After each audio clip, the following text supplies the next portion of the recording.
So, the Many Saints of Newark is now out and available to watch and has been for a while now. The prequel to The Sopranos was directed by one of the show's original directors, Alan Taylor, and it of course was produced by Sopranos creator David Chase. Now, the film tells the story of Sopranos' main character, Tony Soprano's mentor, Dickie Moltisanti, who is the father of the character who Tony mentors in the show, Christopher.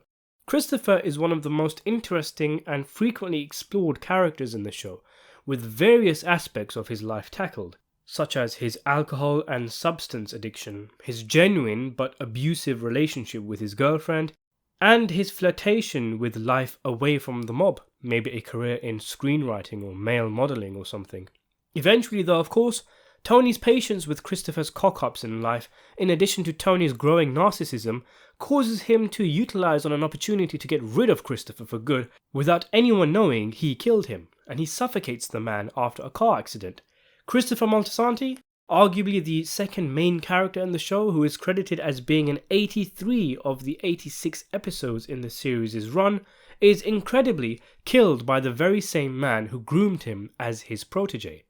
The Many Saints of Newark is focused on Christopher's father, Dickie, of course, who we all know from the show as having very little to do with Christopher's life. He died when Christopher was a baby, after all. So though the movie focuses on Chris's father, there wasn't a lot in terms of father-son themes, at least not in regards to Dickie and Chris, more so Dickie and Tony. But it was remarkable, unorthodox, and unexpected for Michael Imperioli, the actor who plays Christopher Moltisanti, to be the only actor from the series' original run to reprise his role. Imperioli is the co-host on Talking Sopranos, and even though he talks about the film in the podcast, he managed to keep it a secret that he was actually in the film. In the film might be an overstatement. After all, Christopher's contribution to the movie is a voiceover. He apparently is in hell, and he's feeding us information sparingly throughout the movie, even though he wasn't even born, or at least was a baby during the course of the events in the film. It's a strange way to pivot the narrative in the film. It's something I thought was quite cool, though admittedly they didn't really do too much with Chris's narration. He pretty much just narrates the opening, the ending, and a few bits in between. And interestingly, Sopranos creator David Chase has spoken on why he got Imperioli to reprise his role as Chris, saying that was not always how the film was going to start. Chris's inclusion in the film, according to Chase, was to help clear up confusion for the audience.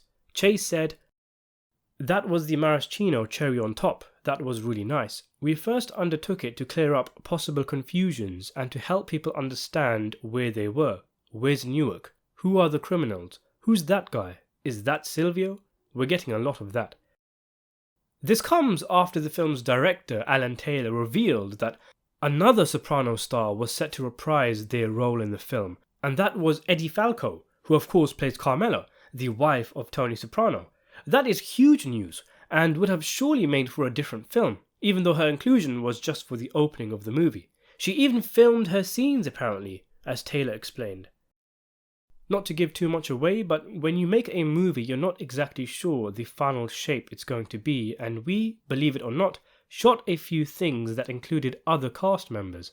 We had Eddie come in and she dressed up as Carmela and we shot something with her, and it wound up not being in the final movie, but it was a great excuse to see her again.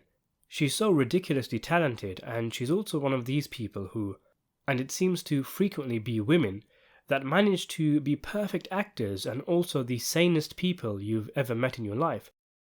I think Frances McDormand is like that, and Eddie Falco has that same quality of being like a solid, good, sane person. It was good to see her again. There was some confusion as to how best launch the movie, how to start the movie, so we tried a few things and that was one of them. If you've seen the movie, you'll know that we begin it in a very different way now, but that wasn't always the idea. Now, of course, this leads to speculation as to how exactly Carmela fit into the new Sopranos movie. She's depicted by a younger actress in about one scene, of course, but we're not talking about that, obviously. We're talking about Falco in an opening scene of the movie. How would they possibly go about this? How would they do it without leaning into one of the possible theories as to how The Sopranos ended? I.e., would they add her to the show without giving away that Tony died? Or didn't die, if that's the theory you subscribe to. Because even if the answer is there in the series' finale, as David Chase has said, the ambiguity of not necessarily not knowing, but the show not telling us if Tony did or didn't die is part of the charm. And if the movie were to give an answer, it would just spoil it.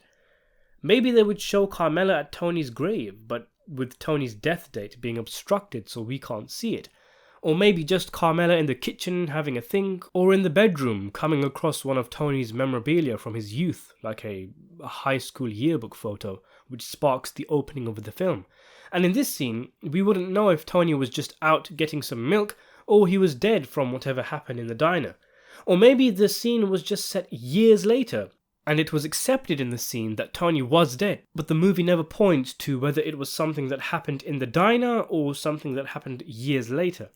Maybe they actually set Carmela's scene at the same time when The Sopranos is set, and tried some de-aging stuff with Falco, and then figured it didn't look too good, so scrapped the idea altogether. Since the opening scene of the movie ended up being a shot of Chris's grave with the voiceover, I'm taking an educated guess, and I imagine that this opening might have been Carmela visiting a grave, maybe Chris or Tony's. I imagine she might get a few lines, and maybe as she's walking away she notices the grave of Dickie Moltisanti, which kickstarts the film. Who knows? So how do you think the original opening of the film would have gone?